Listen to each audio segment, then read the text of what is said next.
Hi, listener.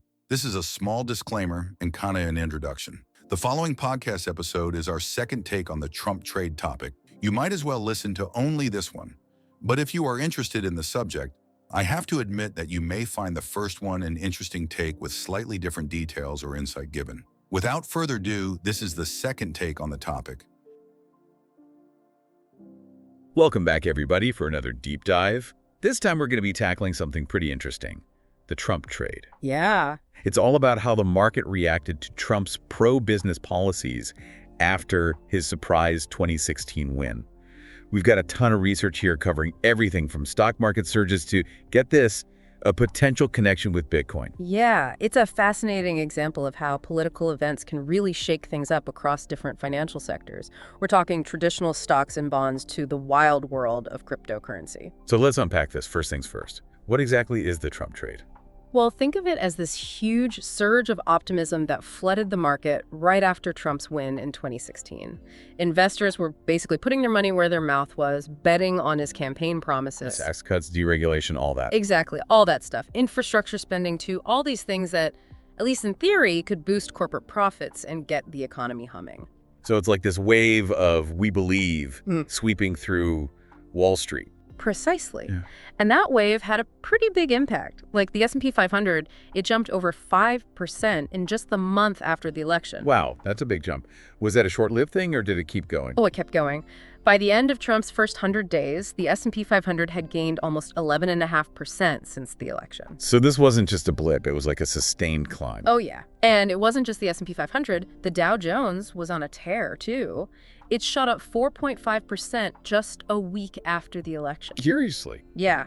By the end of the year, it had gained a whopping 28%. It shows you how much confidence investors had in those economic policies. Sounds like they were all in. Yeah. But what about the more, safe assets, like gold? Did that surge too? That's where things get interesting. We see these totally opposite reactions. Gold, for instance, it actually went up a little right after Trump won, probably because no one was sure what was going to happen. But then, as people started feeling good about the economy, gold took a nosedive. Really? Oh, yeah. It dropped about 13% by the end of 2016. So it's like investors were so pumped about the market going up, they didn't even care about those safe havens anymore. Exactly. It was a total shift from risk off to risk on. And that's a big part of what defines the Trump trade. People are willing to roll the dice, chase those higher returns they thought Trump's policies would bring. So we're seeing this shift towards riskier assets in the stock market.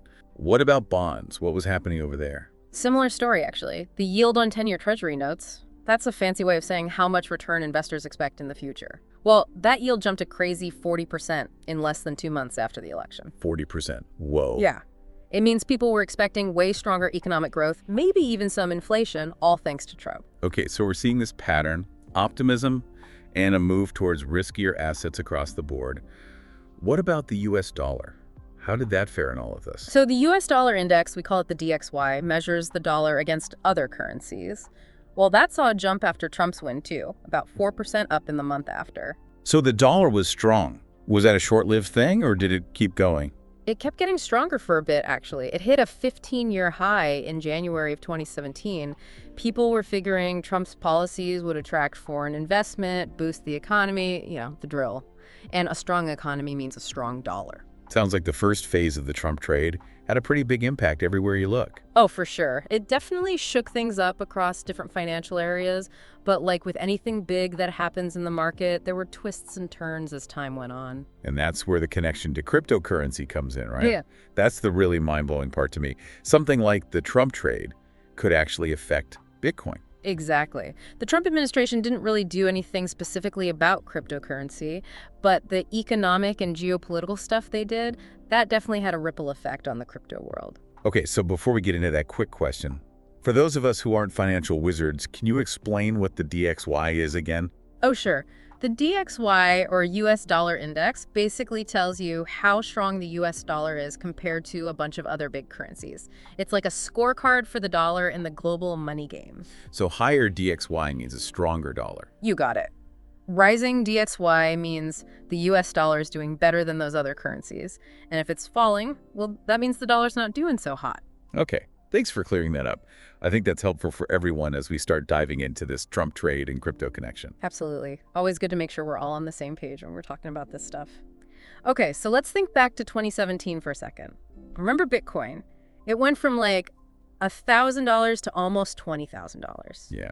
Everyone was going crazy for Bitcoin back then. It was wild. But wasn't that mostly because of all the hype around blockchain and those ICOs? Remember those? You're right. The tech behind it and the ICO craze were definitely big factors. Yeah. But it all happened right when that risk-on feeling from the Trump trade was kicking in. You know, investors were feeling good about everything, and some of that excitement spilled over into crypto. Interesting. So even though people think of crypto as this separate world, it was still affected by what was happening in the regular market. Yeah, for sure. What about regulations, though? Wasn't there a lot of uncertainty about crypto back then? Totally. The U.S. government was all over the place. Yeah. Some agencies were super cautious, but others, like the CFTC, they were letting people trade Bitcoin futures. This back and forth made the market even more unpredictable. Those crazy price swings. Yeah, that was partly because of the regulations, or lack of them. Sounds like a wild ride for investors. You said it. Did Trump and his administration ever actually say anything about cryptocurrency? Not really in terms of big policy moves. But Trump did make some comments later on, calling Bitcoin not money and saying it's based on thin air. Right. But those comments didn't really affect the price, did they? Nope. By that point, Bitcoin was too big to be stopped by a tweet, even a presidential one. Okay. But here's where the Trump trade connection gets really interesting. The US-China trade war. Oh yeah, all those tariffs and back and forth in the news. What did that have to do with crypto? Well, it kind of made Bitcoin look like a safe place to put your money if the economy went south. You know, because it's decentralized, no one government controls it. Right. So as things got tense with China, some investors started seeing Bitcoin as a way to protect their money. Like a digital escape hatch. Exactly. And if you look closely, there are some crazy parallels between what was happening with Trump and what was happening with Bitcoin. How so? Think about it. Both the stock market and Bitcoin went up like crazy in late 2016 and 2017. Then came the corrections and the regulatory worries in 2018. Right. Then as the trade war ramped up in 2019, Bitcoin started to look more and more like a safe haven, just like gold. Exactly. It's mind-blowing how these two total different worlds, regular finance and crypto, were reacting to the same things. So even things that aren't directly related to, say, Bitcoin can still affect how people feel about it and how they invest. Absolutely, and we can see that even more clearly when we look at the numbers. For example, in the month after Trump won, the S&P 500 went up by 5.3%. It went from around 2,139 to about 2,250 by mid-December. Boy. By the end of his first 100 days, it had gained about 11.5% since the election. It hit 2,384. Wow. And a year after the election, it was up a crazy 21% at 2,578. Those are some serious gains. Yeah. What about the Dow? You said it went up a lot too, right? Oh, yeah. In the week after the election, it jumped 4.5%. And in Trump's first 100 days, it climbed about 12%. Industrial and financial stocks were doing really well. And by the end of the year, it had gone up a whopping 28%, even more than the S&P 500. That's like everyone was convinced those policies were going to be great for business. Yeah. So let's switch gears back to gold for a second. You said it went down when people got optimistic. Can you give us some more details on that? Sure. Okay, so in early November 2016, gold was at about $13,337 an ounce. Got it. It did go up a bit right after Trump won, probably all the uncertainty in the world. But then it started going down, dropped about 13% from November to December. So where did it end up at the end of 2016? Around $1,150 an ounce. And it stayed low for most of 2017, partly because the dollar was so strong and the stock market was booming. Both of those make gold less attractive to investors. It's like the opposite of what was happening with stocks. Exactly. When people feel good about the economy, they tend to stay away from safe havens like gold. Makes sense. So gold kind of had a rough year. It did, but it did recover a bit by the end of 2017. Ended the year at around $13,302, slightly higher than where it started. Interesting. Okay, what about bonds? You said the 10-year treasury yields went way up? Yeah, they went from 1.86% on election day to 2.6% by December 2016. That's a 40% increase in less than 2 months. That's huge. Yeah. What does that tell us? It means people were already expecting the economy to grow, inflation to go up, and interest rates to rise. They were betting on Trump's policies, basically. So it's the same risk-on feeling we saw with stocks. Exactly. Yep. Now let's talk about the dollar again. We said the DXY went up after Trump won, right? Yeah, by about 4%. Right. People were expecting a strong U.S. economy and buying up dollars. Yeah. And the dollar kept getting stronger into early 2017. In January, it peaked at 103.3 on the DXY. That was a 15-year high, wasn't it? It was. But did it stay that high all year? That's what I'm wondering. Actually, no. By the end of 2017, the dollar had lost some of those gains. What happened? A few things. Worries about the U.S. trade deficit and tensions with China over their currency started to make people less confident in the dollar. So all that initial excitement about the Trump trade started to fade as things got more complicated. Yep, and that was happening in the crypto world too. All that hype around Bitcoin and other cryptocurrencies eventually led to corrections and more scrutiny from regulators. Remember, the crypto market was influenced by all the stuff happening in the wider world, even if Trump wasn't directly involved. It's crazy how connected everything is. I know. And those connections become even clearer when we look at how the crypto market reacted during this time. Okay, let's do that. You mentioned some parallels between Trump's presidency and Bitcoin's ups and downs. Yeah. Let's dig into that. Okay, so just before the election in November 2016, Bitcoin was trading at about $700. Right. And by January 1st, 2017, it had gone up to $1,000. A 43% increase in less than 2 months. Wow. That's a big jump. But that was just the start, right? Oh, yeah. 2017 was a wild year for Bitcoin. It just kept going up. People were paying attention to it. Blockchain was getting more popular. And then there were the ICOs. And then it hit that crazy all-time high in December. You got it. Almost $20,000. That's a 2,850% increase from before the election. That's insane. It was. But what goes up must come down, right? Yeah. What happened? So in early 2018, Bitcoin crashed. Yeah. By February, it was back down to around $7,000. A 65% dropout. Yeah, that was the beginning of the crypto winter. Speculation played a role, but so did those regulatory crackdowns on ICOs and the SEC getting more involved. So it's like those anxieties we talked about before, they affected everything. For sure. And remember, we're talking about Bitcoin's price, but the whole crypto market was going through this. Right. It wasn't just Bitcoin. What was the total value of all cryptocurrencies at this time? In November 2016, it was about $15 billion. And in December 2017, when Bitcoin peaked. Over $800 billion. That's a 5,233% increase in a little over a year. It's like the whole crypto world got caught up in the hype. You could say that. But then came the correction. In February 2018, the total value dropped to $400 billion. And it kept going down all year, ending at about $130 billion. An 85% drop from the peak. Wow. That shows you how volatile these new markets can be. Totally. It was a time of big opportunities, but also big risks. Okay, so we've talked about Bitcoin and the overall crypto market. What about other cryptocurrencies? Like Ethereum, was it affected too? Oh yeah, Ethereum was a big part of this too. In early November 2016, it was priced at about $10. Okay. And by January 2018, when everyone was going crypto crazy, it had skyrocketed to $1,400. 13,900% increase in 14 months. Those numbers are just crazy. I know, right? But then, just like Bitcoin, it crashed hard. By December 2018, it was down to around $100. That's a 90% drop. So it seems like nothing could escape the crypto winter. Nope. And it wasn't just Bitcoin and Ethereum. A lot of other altcoins, which had gone up a ton in 2017, lost over 95% of their value. It's like the whole crypto world had a reality check. Yeah. The ICO craze died down, regulators started cracking down, and a lot of projects didn't really deliver on their promises. Okay. But you mentioned earlier that something interesting happened. Bitcoin started to become more dominant again. Right. Dominance basically means how much of the total crypto market is made up of one specific cryptocurrency. In November 2016, Bitcoin's dominance was about 85%. It was the king. Got it. But then when all those altcoins and ICOs were booming, its dominance went down. By early January 2018, it was only about 33%. Everyone was chasing the next big thing. Makes sense. But then when the market crashed, I guess people went back to Bitcoin. Exactly. By the end of 2018, Bitcoin's dominance was back up to over 50%. So Bitcoin was the survivor. You could say that. Okay. And that just made it even stronger as the leading cryptocurrency. Okay, so we've covered a lot here, from the Trump trade to the crypto boom and bust. But the big question is, what if Trump wins again? Could we see Trump trade 2.0? And what would that mean for traditional markets and crypto?